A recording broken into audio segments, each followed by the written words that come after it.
બ્રહ્મ મુહૂર્તની અંદર ઉઠવાથી અમારી ઈચ્છાઓ સફળ થાય અને અમારી કામનાઓ પૂર્ણ થાય તે માટે શું કરવું જોઈએ, એની કાર્યવિધિ શું છે?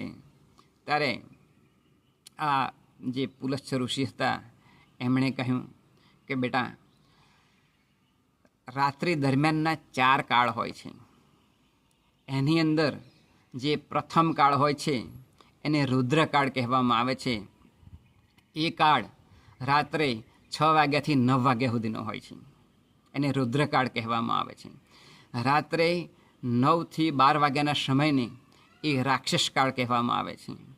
જ્યારે 12 વાગ્યાથી 3 વાગ્યાનો જે સમય હોય છે તેને ગંધર્વ કાળ કહેવામાં આવે છે.